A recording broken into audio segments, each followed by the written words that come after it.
rare and balanced view on politics in today's world. Based on facts, born of rationality, common sense, and logic, providing context on today's events. This is American Perspective with Rick Thomas. Hello, everyone, and welcome to American Perspective. I am your host, Rick. Oh, goodness gracious sakes alive. Well, seems there's a lot of people missing tonight. That's quite interesting that there's so many missing. Hopefully everything's okay. All right, let's go ahead and get things kicked off.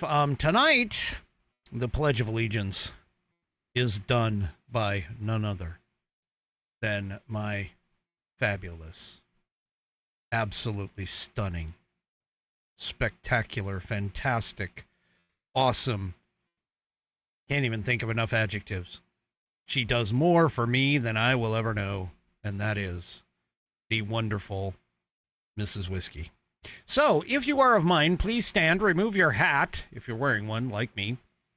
Place your hand over your heart, and follow along with Mrs. Whiskey as she recites the Pledge of Allegiance.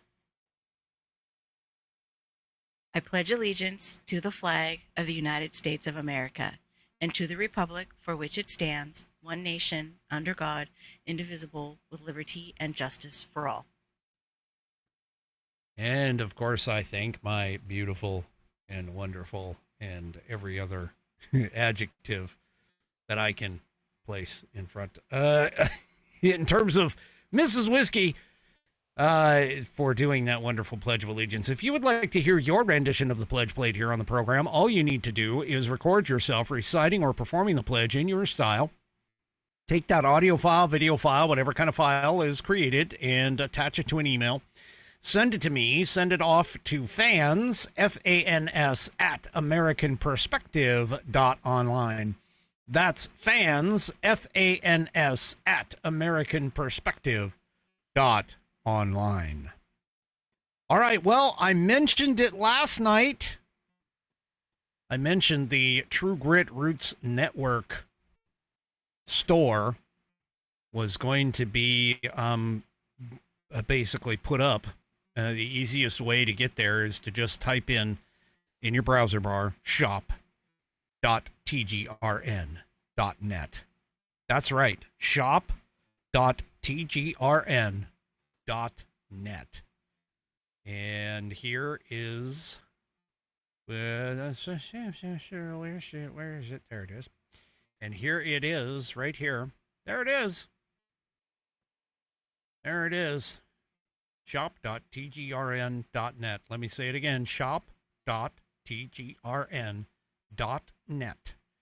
And you can go there and pick up not only the True Grit Roots Network logo, but you can also pick up logoed gear for Dallas Moore Outlaw Radio, as well as Walter Trout Blues Rock Radio. They have T-shirts and hoodies, a few different colors available. T-shirts, hoodies, and, of course, caps. They have caps.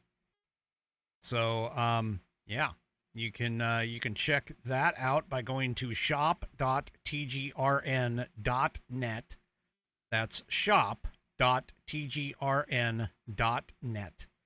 And you'll be able to pull that up. Also, too, don't forget, you can go as well, if you're looking for some wonderful logoed gear, not only in the TGRN group, but you can also go to store.americanperspective.online. That's store.americanperspective.online, and you can get great styles such as the one that I'm wearing right here.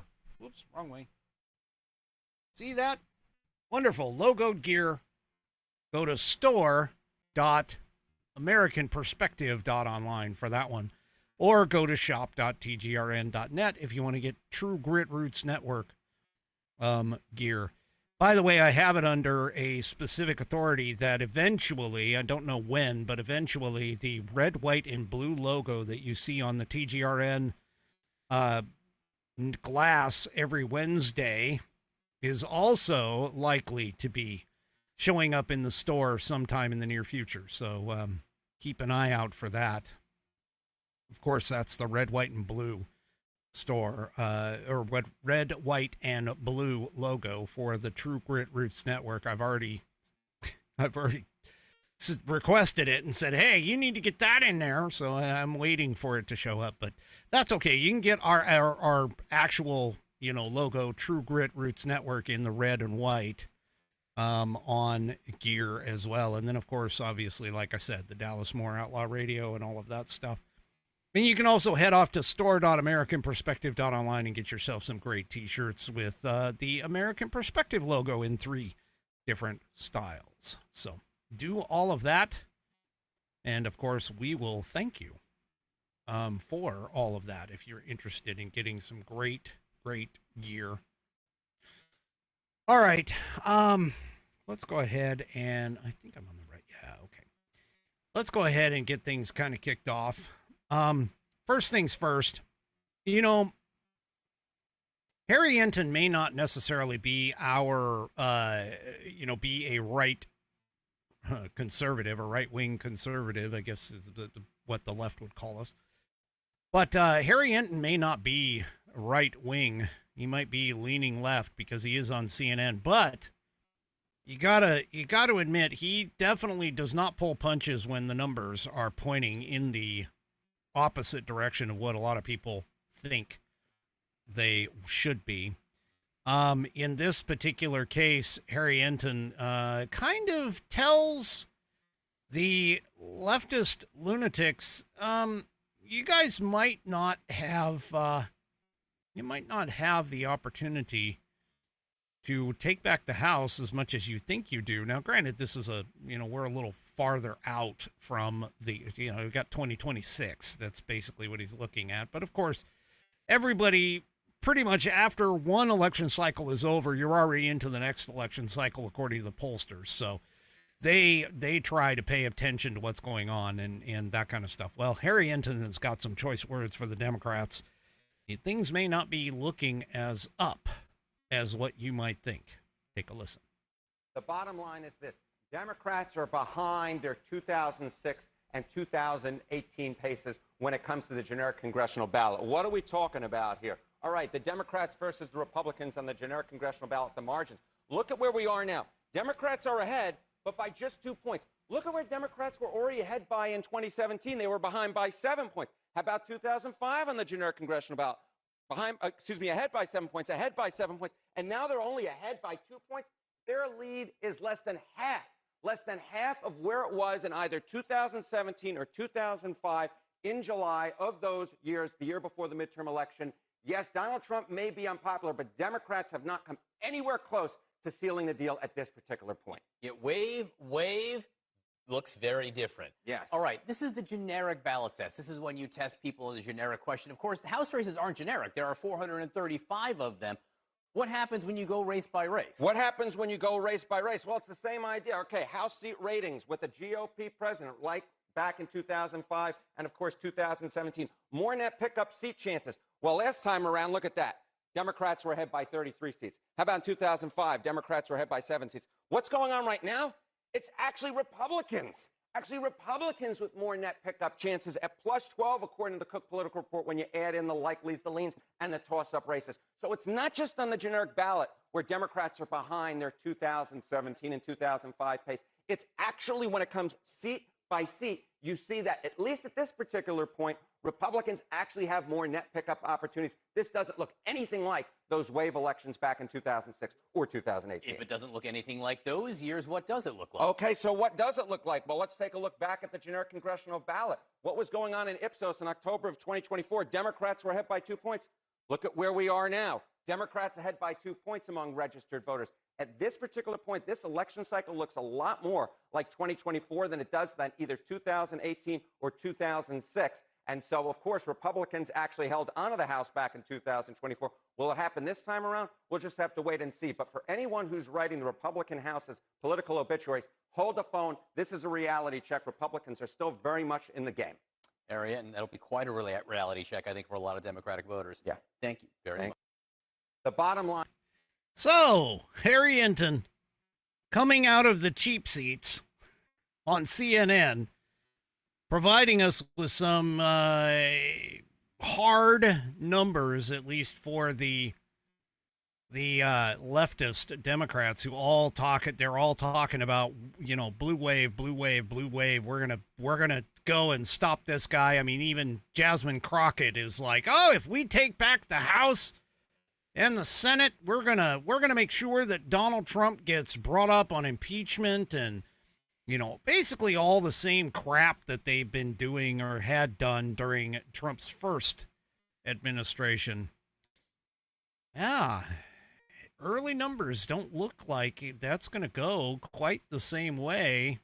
Now, granted, polling and everything else, I mean, it's all just guesswork, every single thing. But keep in mind, there were plenty of polls that were saying things like, oh, back in 2016, you know, or sorry, not 2016, but maybe it was 2016. Anyway, there were a lot of polls that were saying that there was no way that Donald Trump was going to beat Hillary Clinton. There was no way that Donald Trump was going to be able to beat Kamala Harris. And so, yeah. Anyway, Harry Enton is saying what a lot of people are like, hey, you know what? This really, the Democrat Party, honestly, is failing. Their approval rating is extremely small. And part of that has to deal with the fact that Donald Trump is winning. He's winning the numbers. He hasn't, and completely, to be completely honest,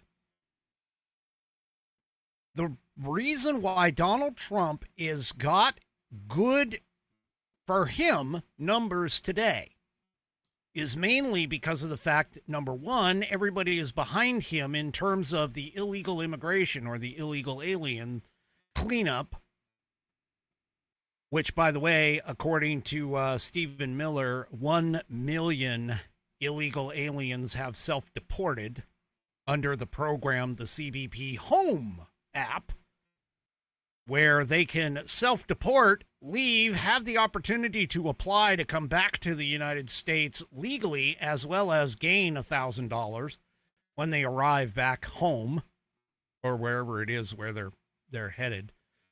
But anyway, the point being here is that, again, the American people are behind him on the immigration. And although the economy hasn't necessarily taken off, it also hasn't tanked. And there are things that, a lot of people seem to miss in the fact that the economy is still holding steady. We're doing well. We still have some things that we could definitely improve upon, but things like egg prices have come down. They're down again. Gas prices are coming down. Inflation is staying fairly steady at like under 3%. And so, and plus we have a lot of promises and a lot of corporations that are sitting there and investing in America. And so all of these things combined are starting to make people realize that, hey, maybe Donald Trump kind of knows what he's doing, that he's finally got his act together. He's not being obstructed by the Democrats as much anymore. And so maybe we might see a position in 2026 where we basically say, you know what, he's doing some really good things. Let's keep the ball rolling. Let's keep the Democrats out of the way and take care of American business. And by American business, I mean all of America, not just corporations, but America business. Well, one other factor that we end up with in a lot of these races and everything has to deal with some of the shall we say, less than enthusiastic GOP folks. And by those, I mean some of the people who are considered to be Republican in name only, or considered to be the anti-Trumper part of the Republican Party. One such location has to deal with Mitch McConnell. Mitch McConnell has suggested, by the way, that he may run, Mitch McConnell, not Mitch McConnell, has suggested, Scott Jennings of CNN fame, political contributor Scott Jennings, has suggested that he may run for Senator Mitch McConnell's seat if President Trump asks him to. So he was asked on Real America's Voice on Wednesday if he was considering running for McConnell's seat next year, since the senator himself is not seeking re-election. Jennings said, "Yeah, I haven't made any announcements about that," according to Mediaite. He said, "There's 3 people in the race. I know them all, like them all. I've been in and out of their lives in various degrees over the years. I've supported them all in various endeavors, so I'm confident the seat will remain Republican." So Representative Andy Barr, former Kentucky Attorney General Daniel Cameron, and businessman Nate Morris are all running for McConnell's Senate seat. Jennings said, "I do think politics is a team sport, and I think Trump's the head coach. And eventually he's going to weigh in on this. And my political advice would be to anybody, if he calls a play, we're going to have to run it. I wouldn't want to run against the president in Kentucky. So I don't really have any announcement about it at the moment." Now, after being asked if he should run should Trump ask him to, Jennings, who was a former special assistant to former President George W. Bush, said, "I pay very close attention to everything the president says." So kind of a non-committal, but not leaving. He's sort of like dipping his toe into the pond, but not taking it out. So yeah. Anyway, I will be sorry just from the fact of Scott Jennings if he does end up leaving CNN, even if he does get in there. Even if he does get in there, I would feel bad about him leaving CNN because he's the only entertainment that I think CNN actually has anymore. Well, speaking of Congress, congressional seats, senators, and the Senate went ahead and passed Trump's rescissions package. So they passed it in a 51-48 vote, which codifies some $9 billion in cuts, including eliminating all of the federal funds for National Public Radio and Corporation for Public Broadcasting. This is fantastic.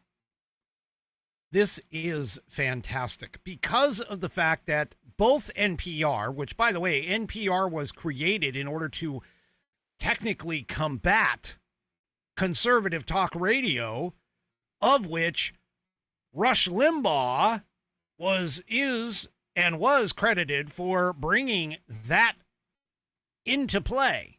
Okay? Rush Limbaugh was the one who revitalized AM radio when FM radio took off and AM radio came onto the scene, and he created the genre of talk radio for the most part and made it into a household name. And and NPR was created essentially, or attempted to try and combat that. And, of course, we know the Corporation for Public Broadcasting has been a problem, but both of those places have been entrenched with leftist lunatics for decades.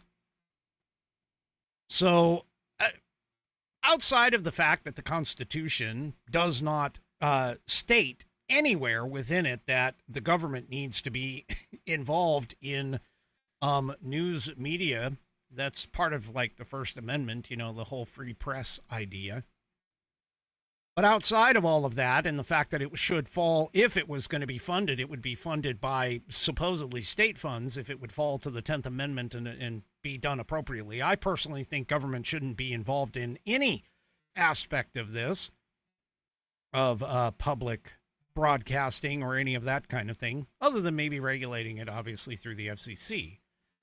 But regulating only the spectrum and use, but not so much in terms of, you know, who can do what.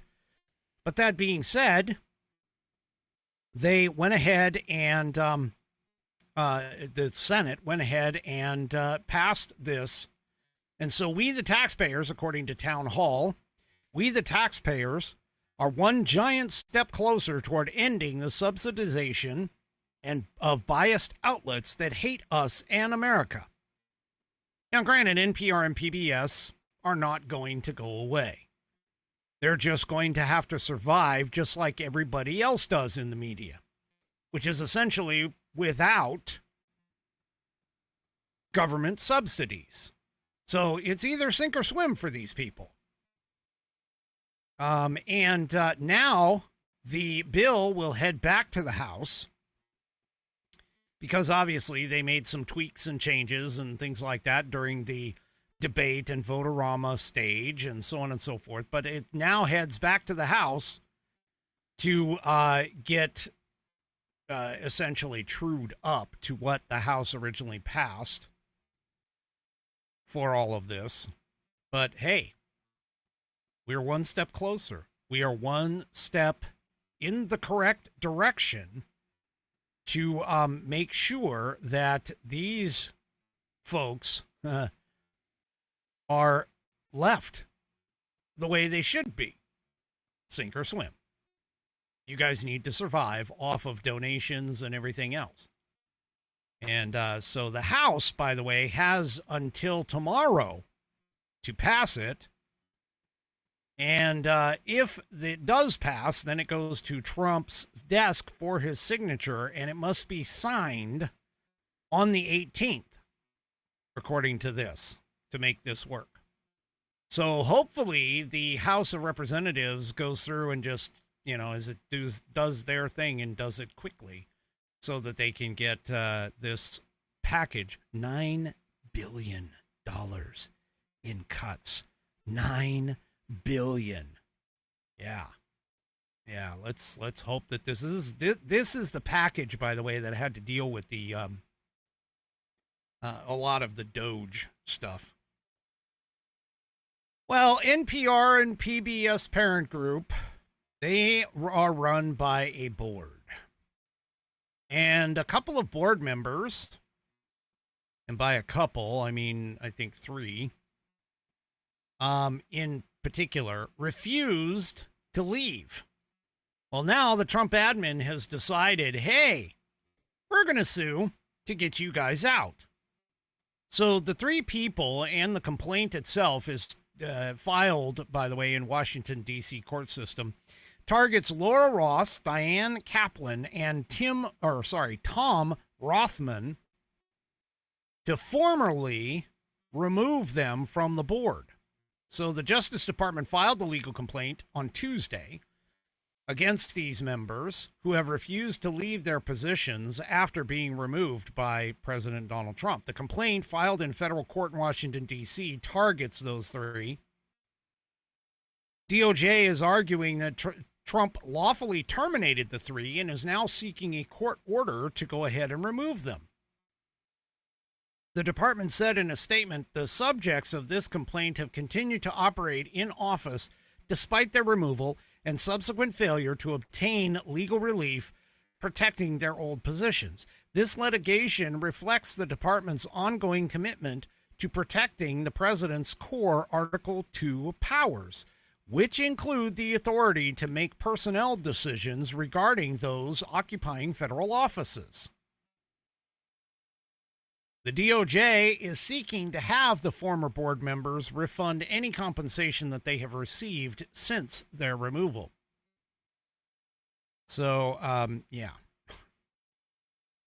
Senator Ted Cruz, of course, recently said on the Senate floor that public broadcasting has long been taken over by partisan activists, plain and simple. Well, yeah.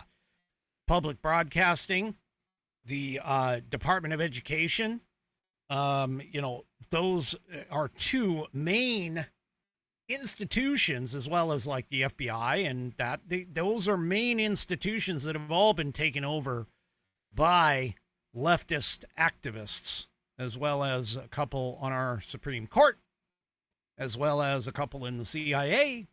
I mean, they're basically, the DC swamp is filled with all kinds of leftist activists, and this is no different. Cruz also added that NPR and PBS have revealed their left-wing bias time and time again. Well, again, I point out, regardless of whether or not you think that they're biased or not, they should not be allowed to survive under government subsidies. That's not what my taxpayer dollars are supposed to go to. The list of the things that my taxpayer dollars are supposed to be used for is pretty much summed up in the Constitution under Article 1, Section 8. And that pretty much is it. Now, CBP board members are nominated by the president, confirmed by the Senate for 6-year terms. All 5 of the current board members were appointed by former President Joe Biden.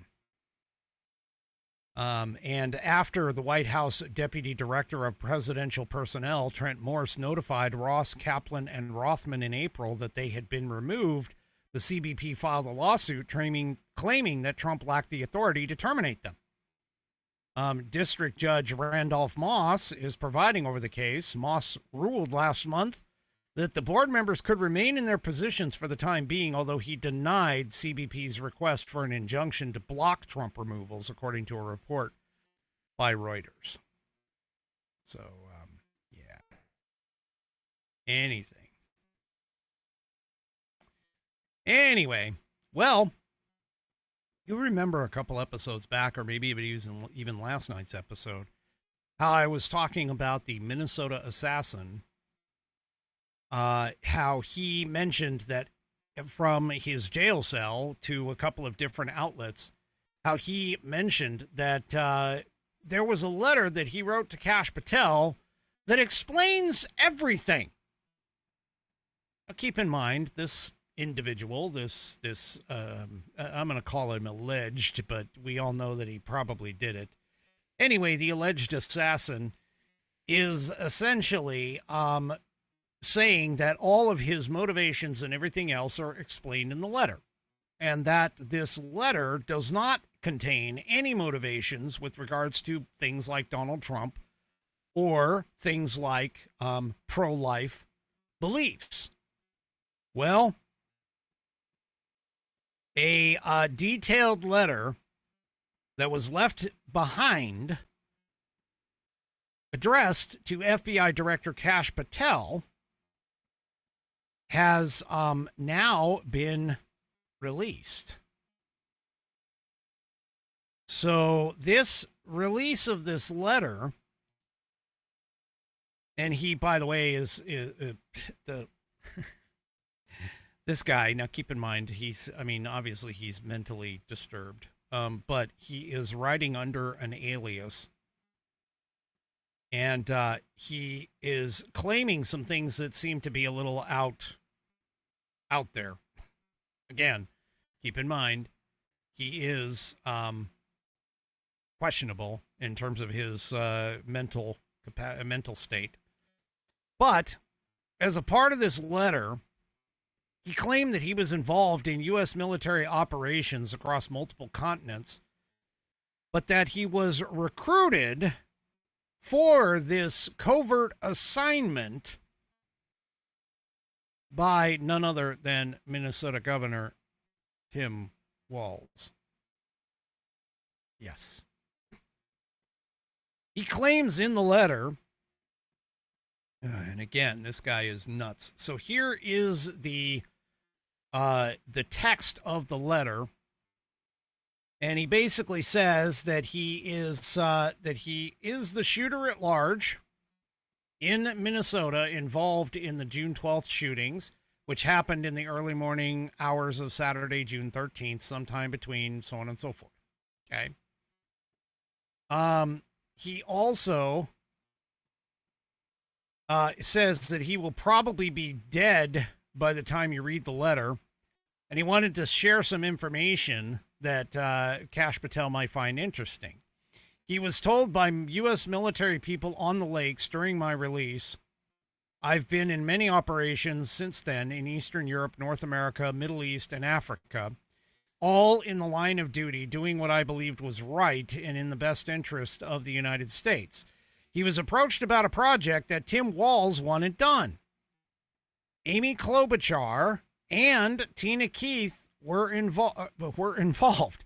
So he's bringing the governor and two other congresspeople, apparently, into this whole thing.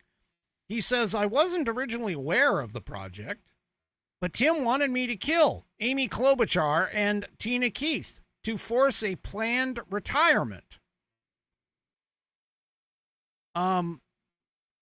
Really?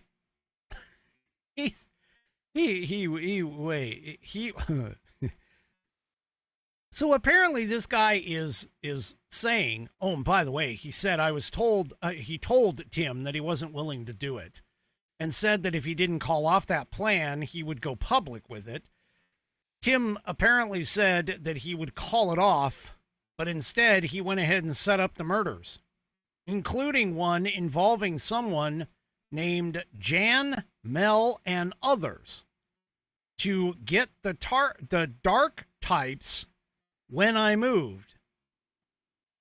He claims that they had some people trying to kill him and that he was able to get away by God's mercy. He went back a short time later and shot several of them.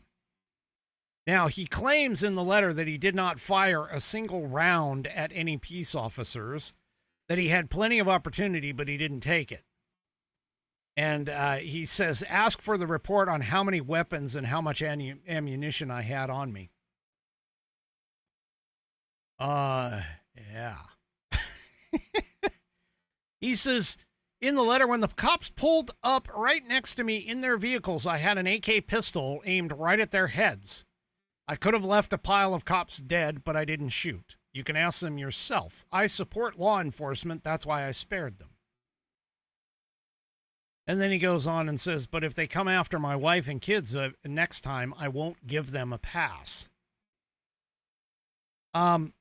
So here he continues and says, I want you to get on the phone and tell Tim Walz you have a few questions. Then ask him if he knows me.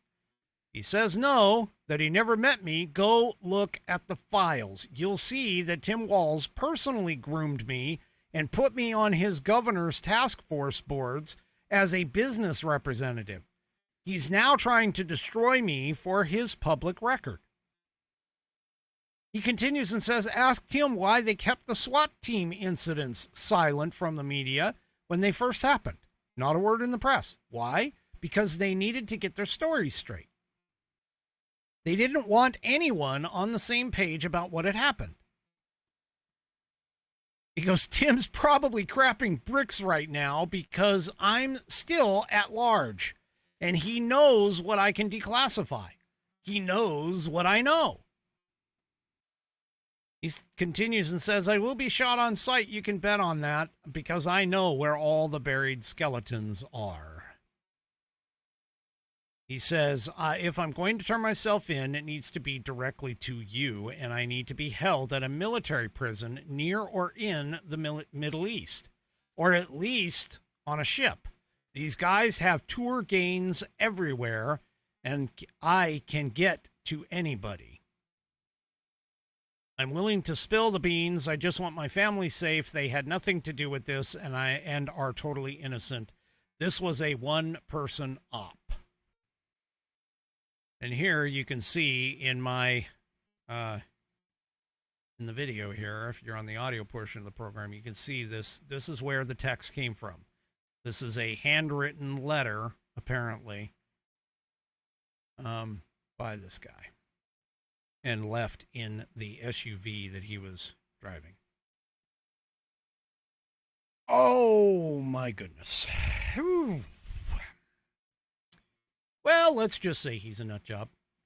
Apparently, it's not for political reasons other than the fact that he believes 100% in his mind anyway that Tim Walz contracted him for this thing. Now, let's be honest. I mean, is it possible? Sure. Is it probable? No. That Tim Walz actually did this. Chances are it's just a broken man's very delusional, mental deranged state that caused all of this. So, in other words, this is one of the few that, honestly, one of the few horrible things that have happened with no political motivation necessarily, except for what he claims was Tim Walz's political motivation, in that Tim Walz wants to get a Senate seat. He wants to be a senator of Minnesota. So, yeah, he's looking to get, to get quick retirements. Yeah, because he claimed in the letter straight up, he says, Tim wants to be a senator and didn't trust them to retire as planned. With Amy gone, Tim would stay in at the last minute, get one of the open Senate seats, and someone named Elkin would be rewarded with a large government contract. So, yeah. What a nut job. Anyway. That kind of dispels anything that really anybody can say. It's not necessary. I mean, whether or not his political motivations or his political leanings were left-wing or right-wing or whatever, this basically means that he is, yeah, he's lost. He's out. He's totally gone. But hey, we have the motivation now written in his, technically what he says in his own hand. All right. Before I get on to my next subject, let's talk really quick about Rumble Premium. Rumble Premium, this sponsorship is from Rumble, one that is incredibly important to the survival of the company. When Rumble first started in 2013, they built the platform for the small creator. They didn't censor or have biases. They were fair, treated all creators equally. No one thought platforms would censor political conversation or censor opinions on COVID, but they did. Facebook itself admitted they fell to pressure from the Biden and Harris administration. Rumble did not. Rumble held the line. They are attacked daily by giving us, the small creator, a voice to talk to you. They are attacked in corporate media by governments like France, attacked from brand advertisers who refuse to work with them. Corporate America is fighting to remove speech. Rumble is fighting to keep it. Rumble won't survive with brand advertisers. They don't get very much of that money. Watching our show on Rumble is the most they can ask from you. But if you really believe in this fight, and if you have the means, one major way you can help Rumble survive is by joining Rumble Premium. Join the community that believes in the First Amendment and believes in our human right to free speech. Rumble is offering $10 off with the promo code STUDIO, STUDIO, when you purchase an annual subscription. Go to rumble.com/premium. For those that don't know, the / is the question mark key. Go to rumble.com/premium and use promo code STUDIO to get $10 off when you purchase an annual subscription. Again, rumble.com/premium, promo code STUDIO for $10 off when you purchase an annual subscription. Like I said, if you have the means and believe in the cause, now is the time to join Rumble Premium. If you don't have the means, that's okay. We are just happy if you watch us on Rumble. All right. So California has the potential, you've seen it, I've even mentioned it, I think, on this program, or at least I've read about it, and everybody should pretty much know, that if the possibility exists to remove illegal aliens from the census, that California has a bit of a problem where where he basically, where California has a problem where they will lose congressional seats should that occur. Well, California has decided to hit back.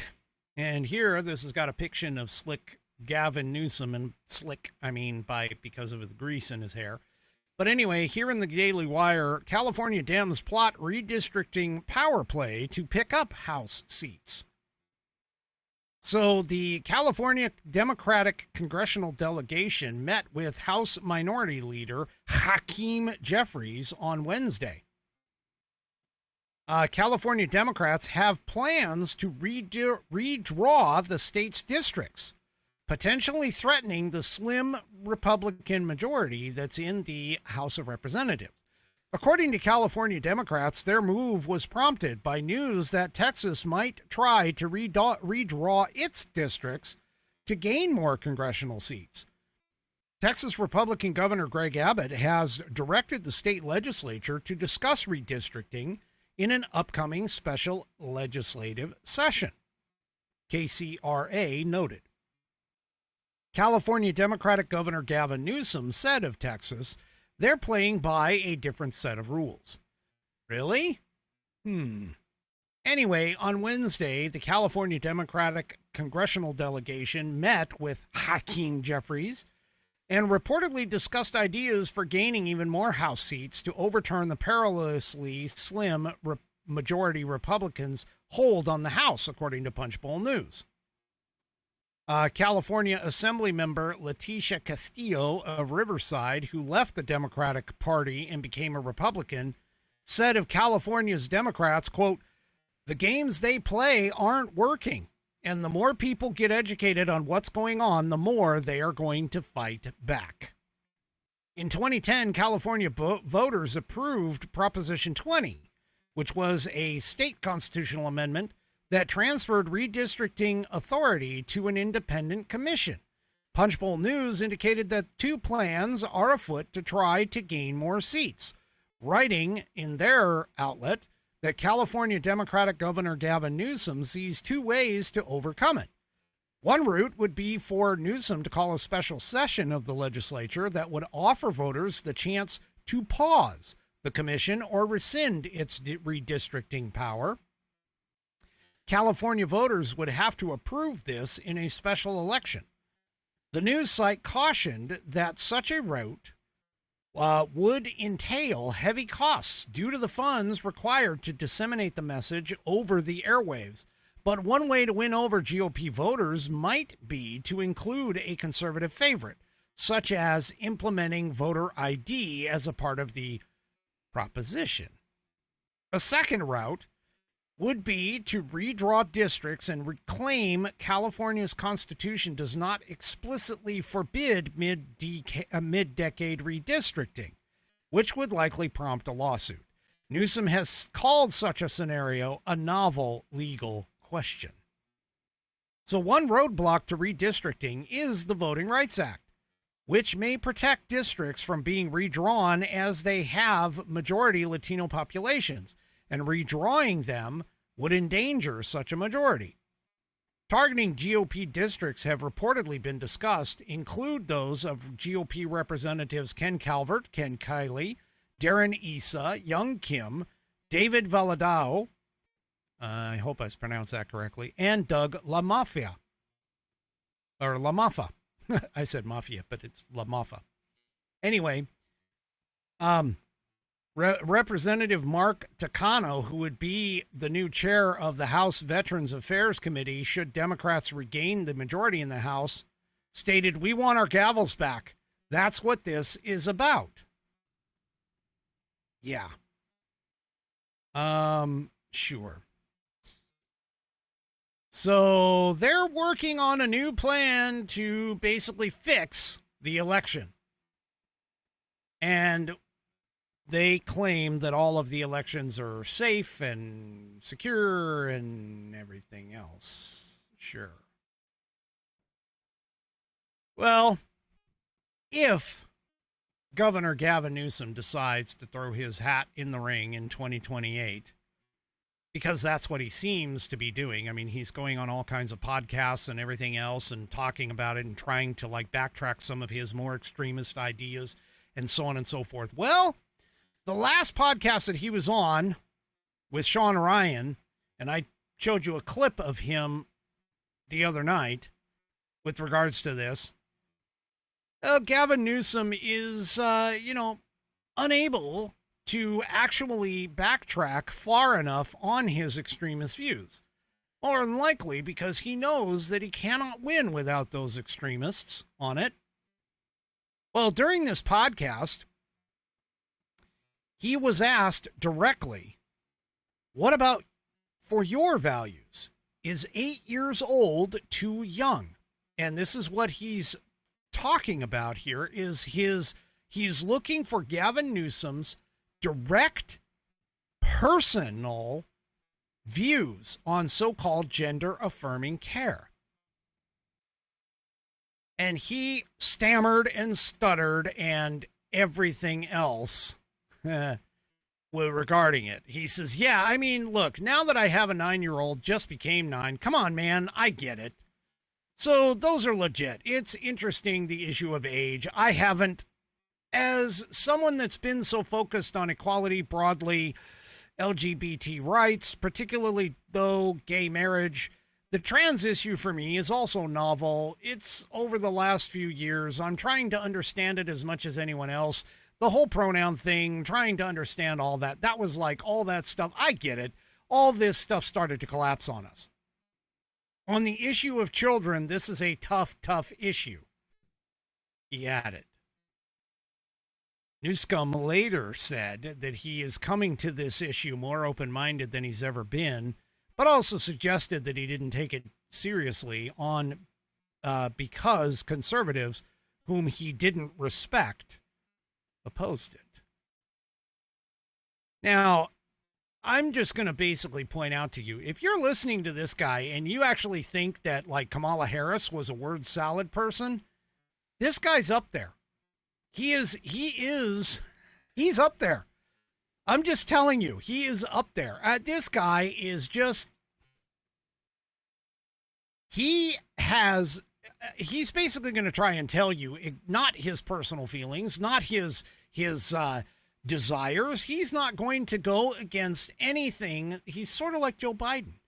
He's going to flutter with the wind. Whichever way the political wind blows, that's where he's going to go. And as of right now, where that's going to go is in terms of transing the kids. He's going to follow that. He's going to just go wherever the political winds will take him so that he can stay in power. That's it.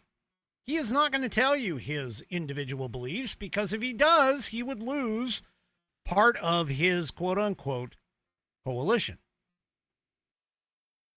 Anybody who votes for this moron, really, in anything, whether it's a primary or, votes for him ever again, is just setting yourself up for failure. I mean, look at Joe Biden.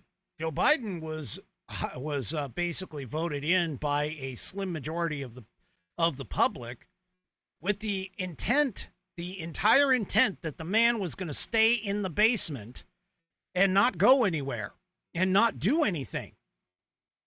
And what does he do? He all of a sudden, once he got in office, well, we now know that he actually wasn't the one in office, but his administration all of a sudden took a hard left and started doing all kinds of crazy stuff.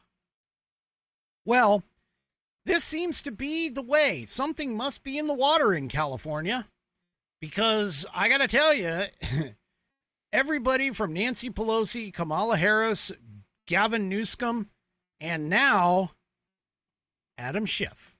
Like Adam Schiff we already didn't know that Adam Schiff was scummy and, potentially walking on the wild side when it came to legality in some of these things. Well, again, keep in mind, the Federal Housing Finance Agency sent a criminal referral to the Justice Department requesting further investigation of Schiff with regards to his house in Maryland and how for 10 years he had it listed as his primary residence.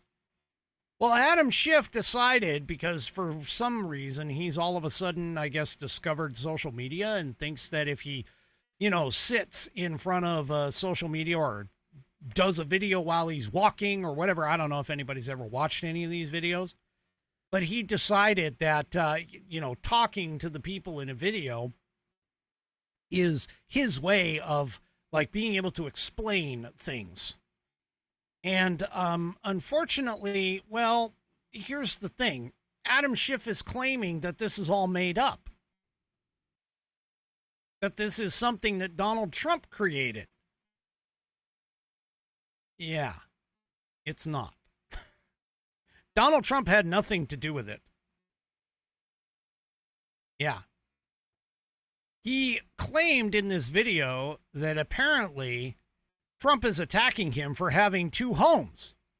Well, that's not the problem. The problem is, which one did you register as your primary residence? Because the law basically states that in order for you to be a senator of a state, you must have lived for a certain amount of time and live within that state.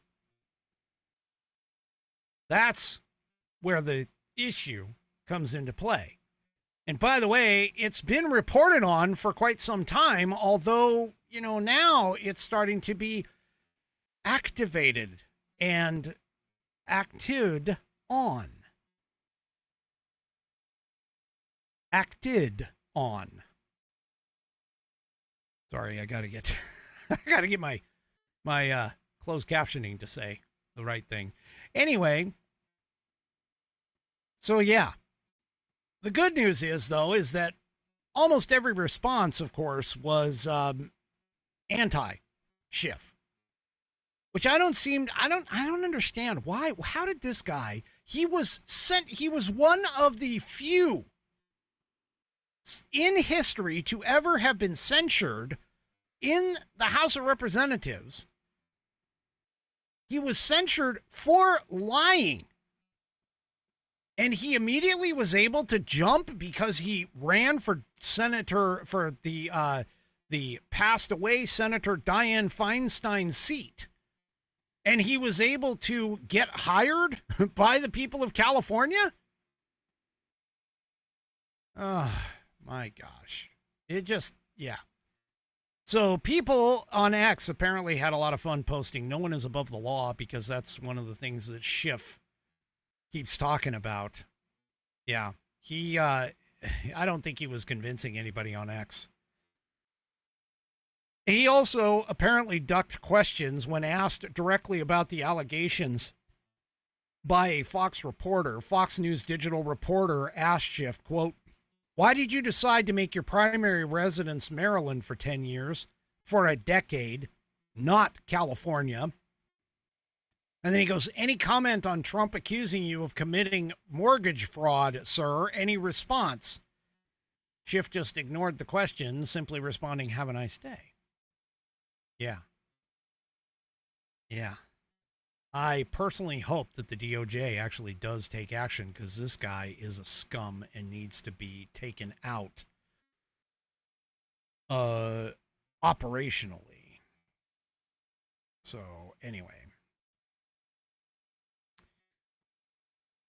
Well, as we know, there's been a lot of conversation about the use of the auto pen.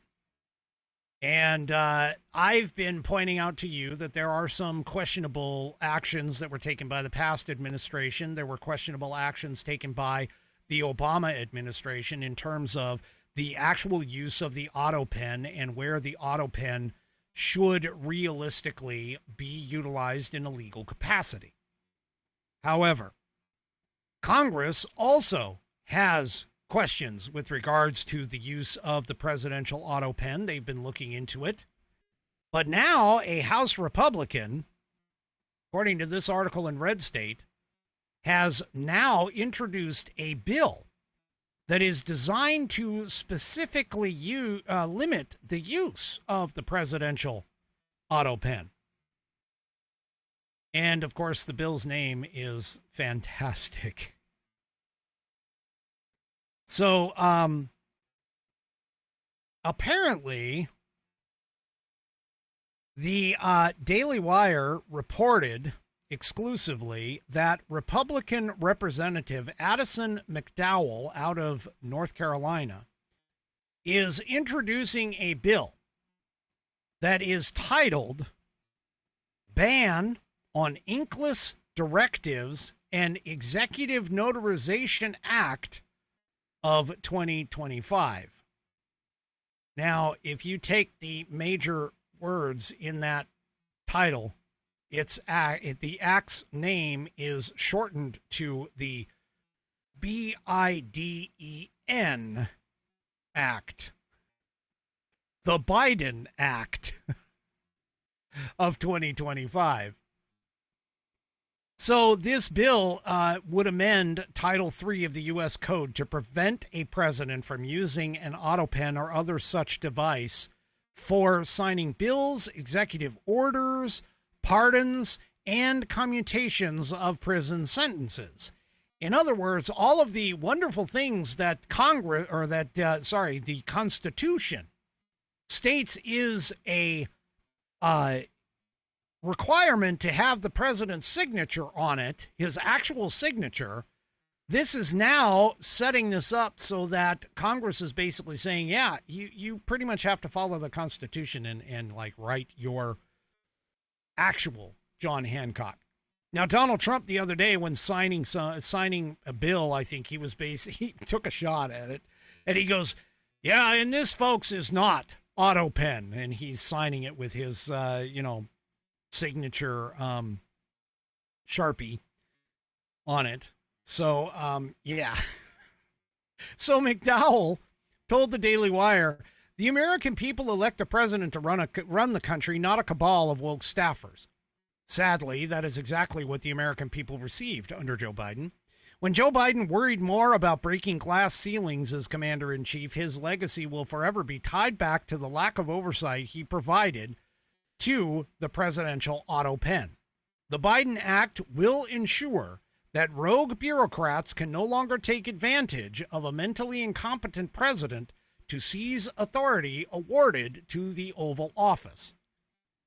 Now, McDowell also told the Daily Wire that his bill intends to ensure that a president personally signs off on bills, executive orders, pardons, and commutations, while his office also contends that the Biden Act would require that any document signed in violation of the bill, both past and future, would be considered invalid and have no legal effect. So this bill, he actually is stating now that he is going to try and backdate this. So the bill reads in part, for Section 301, Title III, U.S. Code, is amended by adding at the end the following. Notwithstanding this section or any other provision of law, no person other than the president may lawfully sign an engrossed bill, executive order, or pardon or commutation, nor may an automatic signing device, including an auto pen, be used for such purpose. No engrossed bill, executive order, or pardon or commutation that was signed in violation of Section 3019 of Title III, United States Code, including any such engrossed bill, executive order, or pardon or commutation signed prior to the effective date of this act, may be considered to have any force or effect. So, yeah. Now, I'm going to be honest with you. I'm not exactly sure how constitutional this actually is, because realistically, the Constitution itself doesn't really clarify whether or not an auto pen can or can't be used. It's more been tradition that the auto pen was not used for these important documents. But that being said, I think there might be a little bit of teeth here. There is a possibility that there might be a little bit of teeth here. And so it will be interesting to see, first of all, if this bill gets introduced. Second of all, if it even actually passes. And, of course, third of all, whether or not it gets challenged in the court system to try and get this taken care of. I would say probably the part that would get challenged would be the last thing where it says nothing that's been signed in this violation, or, you know, nothing that's been signed in the past. I would say that would probably be the one that would be questionable or questioned in terms of the government. But anyway. All right, folks, that is it for me for this evening. Do me a favor, if you haven't already, head on over to rumble.com, get yourself an account. It is free. And once you are signed up and signed in, be sure to search up the American Perspective channel and find that green follow button and get notified every time I go live by pressing it. Also, don't forget to hit those thumbs up or thumbs down if you're really interested across all of my platforms, whether it's X, YouTube, Facebook, or, of course, the aforementioned Rumble. We will see you tomorrow night, 5 p.m. Pacific, 8 p.m. Eastern Time, right here on American Perspective. Have a great rest of your evening, and good night, everybody.